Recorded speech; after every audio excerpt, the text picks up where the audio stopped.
Ustaz, kita pernah menzalimi teman dan kita belum sempat minta maaf. Qadarullah teman meninggal dunia.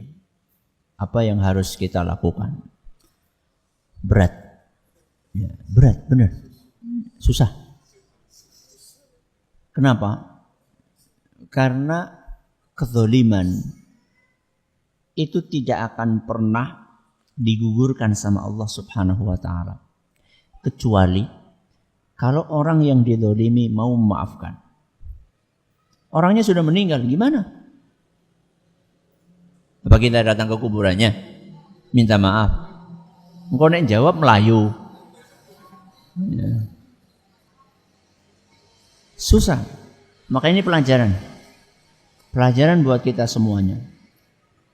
Dosa yang tidak akan dimaafkan oleh Allah adalah dosa syirik yang pertama, kecuali kalau dia taubat. Yang kedua adalah dosa kedzaliman kepada orang lain. Ini tidak akan digugurkan sama Allah karena itu bukan haknya Allah. Itu haknya manusia. Kalau manusia yang dizalimi tidak mau memaafkan, maka ya akan tetap dituntut nanti di hari kiamat. Maka ingat baik-baik.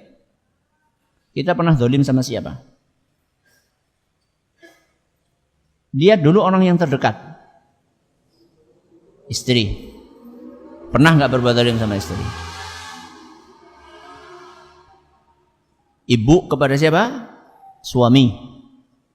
Pernah nggak berbuat zalim? Orang tua kepada anak. Anak kepada orang tua. Itu dulu. Coba lihat, ingat-ingat.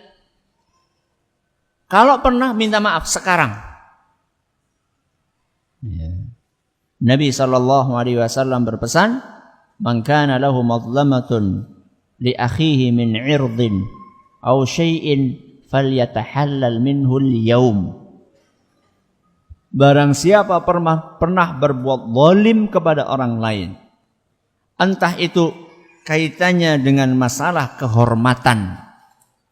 Kehormatan itu ngerasani, itu kehormatan. Berarti kita menzalimi saudara kita dalam kehormatannya, karena kita ngerasani dia, jelek-jelekan dia. Falyatahallal minhul yaum, hendaklah dia minta dihalalkan segera. Sekarang. Kenapa? Sebelum datang kematian, dan kalau sudah mati tidak ada lagi kesempatan untuk minta maaf. Tapi sudah terlanjur Ustadz, bagaimana caranya? Alhamdulillahirabbil alamin, wassalatu wassalamu ala nabiyina Muhammadin wa ala alihi wa sahbihi ajma'in, wa ba'd. Sekarang ini sudah terlanjur, sudah meninggal. Apakah tidak ada langkah-langkah yang bisa kita lakukan? Jawabannya ada. Namun saya tidak berani memastikan bahwa langkah-langkah yang diambil ini akan menghapuskan kezaliman Anda kepada orang tadi. Langkah-langkah ini hanya akan memperingan, bukan menghapuskan.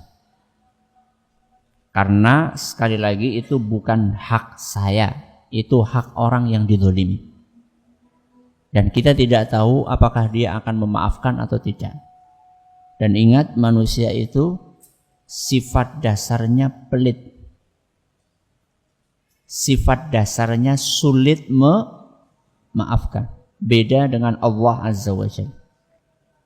Kalau Allah Azza wa Jalla Al-Afu, Maha Pemaaf, Al-Ghafur, Maha Pengampun.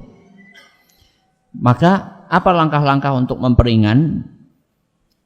Kezaliman itu bentuknya apa? Kalau kezaliman itu bentuknya harta, Anda ngambil duit dia, nyopet, nyuri, korupsi, nyerobot jatah hak dia, maka yang dilakukan adalah mengembalikan harta itu kepada dia. Sudah meninggal Ustadz, ahli warisnya. apa? Ahli warisnya. Cari sampai ketemu. Kalau nggak ketemu Ustadz, cari lagi. Kalau nggak ketemu, cari lagi. Sampai ketemu. Sekarang alhamdulillah banyak media sosial. Ya. Sehingga maksimalnya usaha di zaman ini bisa lebih dibandingkan di zaman dahulu. Kalau nggak ada juga, sudah maksimal nyari ke sana kemari, telepon sana kemari, maka Anda boleh bersedekah atas nama orang tadi dengan nominal yang Anda ambil dari dia. Sedekah niatnya buat orang yang Anda zalimi. Ini langkah terakhir. Seandainya di kemudian hari Anda ketemu dengan ahli warisnya, Anda perlu menyampaikan hal ini kepada dia, ahli warisnya. Saya pernah berbuat gini sama orang tuamu. Saya cari-cari nggak ketemu ahli warisnya. Sekarang saya baru nemu. Gimana? Kamu? Tapi saya sudah sedekahkan atas nama bapakmu. Gimana? Kamu ikhlas atau tidak? Enggak. Maka harus dikembalikan. Harus dikembalikan walaupun Anda sudah sedekah atas nama dia. Ini resiko untuk meringankan beban kita nanti di akhirat. Lebih baik susah di dunia daripada susah di akhirat. Ini kalau kezalimannya berupa harta. Kalau kezalimannya berupa kehormatan, fitnah, ghibah, ngerasani, maka kata para ulama yang bisa dilakukan adalah, karena dia sudah meninggal, adalah memulihkan nama baik dia. Memulihkan nama baik dia. Bagaimana caranya? Anda luruskan. Kalau itu sifatnya fitnah, maka Anda luruskan. Bahwa orang yang pernah saya fitnah tidak seperti yang saya katakan. Dia orangnya baik. Anda harus putihkan nama dia. Mudah-mudahan ini bisa meringankan beban Anda nanti di akhirat. Walaupun tidak sampai membuat orang ini ridho. Gimana tahu ridho? Dia udah mati. Minimal fitnah ini tidak berkembang semakin besar. Kalau itu sifatnya ngerasani, bukan fitnah, ngerasani, maka yang Anda lakukan adalah menyebutkan kebaikan orang itu di tempat Anda ngerasani. Kalau Anda ngerasaninya di arisan keluarga misalnya, maka sebutkan kebaikan orang tadi di arisan keluarga. Kalau Anda menghibah orang tersebut di media sosial, maka sebutkan kebaikan orang itu di media sosial. Supaya bisa mengimbangi perbuatan jahat Anda kepada dia. Ini langkah yang dilakukan. Yang terakhir, Anda banyak-banyak istighfar. Banyak-banyak istighfar.